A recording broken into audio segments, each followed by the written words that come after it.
Hi, welcome back to the channel and welcome to today's video. This one I'm talking about mini skeins. Now this is not a full skein. Most mini skeins are 50 grams or less of a specialty yarn. This one here has been hand spun by the person who actually dyed the yarn as well. I'll put a link to them in my description, and I got this yarn from Empty Bobbin, which I'll also put in the description so that you could get some yourself. And if you have a look closely, it's two yarns spun together with a blue and a red twisted within it. It's really nice. It's incredibly soft. It's 100% merino, and she gave me this little skein to show you how to prepare a mini skein to be used, because you can't use it like this. And a lot of people, they get them and they try and undo them and they end up with a big mess. So I thought I'd just show you how to prepare a mini skein to use it. Now when people have spinning that they do, when the yarn has been spun, it's on a spindle or a cone, right? But they need to stretch it and wash it and put it into the skein. So they put it in something called this. This is called a Niddy Noddy. This is the small size, and I'll just, comes apart like that. So you put it in like that and you wrap your yarn around it like this, but you need to put it on strain. So you twist it to a right angle, which makes it just a little bit longer. And that's what this would have been on to make the skein.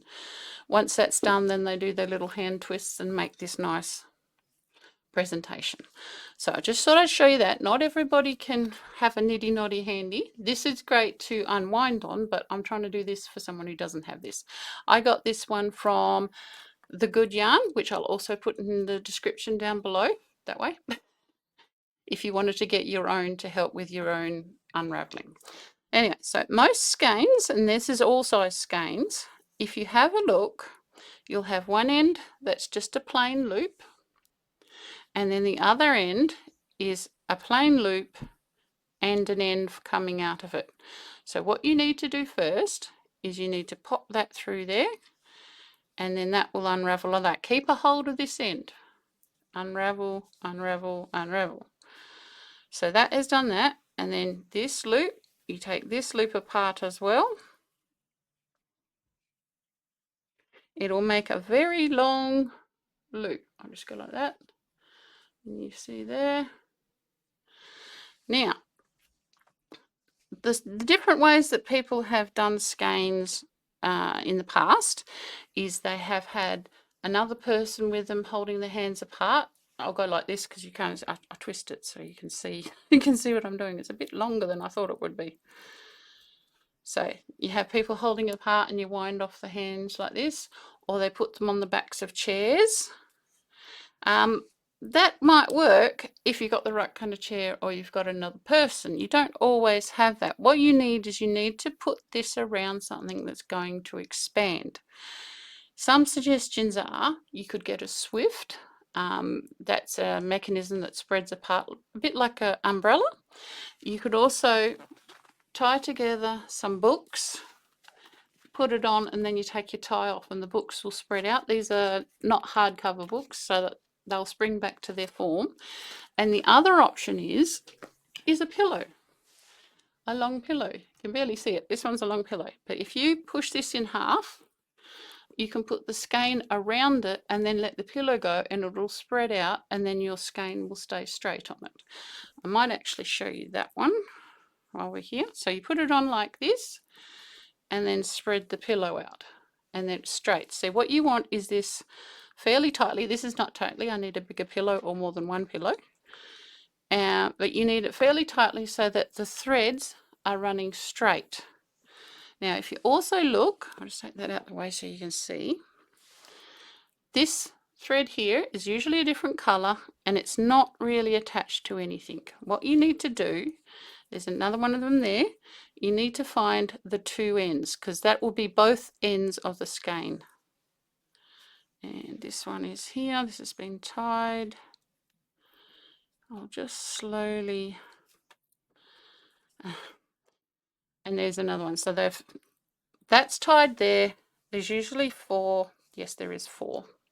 So these ones, they're just tying it together so it doesn't make knots. This one, which is in the same color, is your 2 ends. Now what I'm going to do, I'm going to pause the video here. I'm going to get this undone and I'll set it up and I'll show you how I'm winding it off.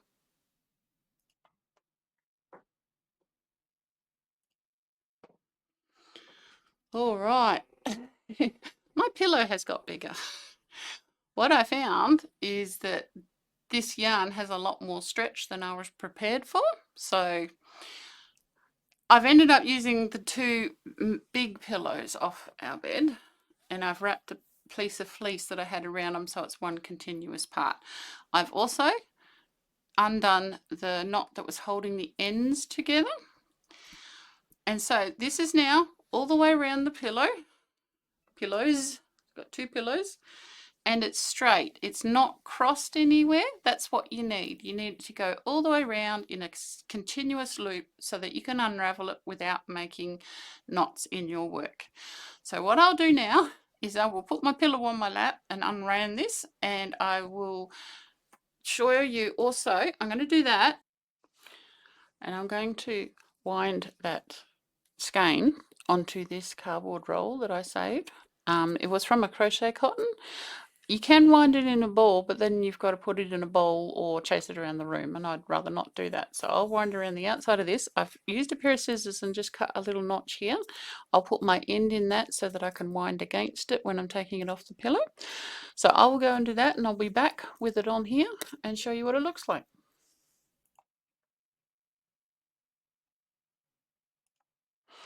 All right, here we go. It is all done. Here is my first end, just caught in that little nick that I cut out of the cardboard roll. And here is the other end.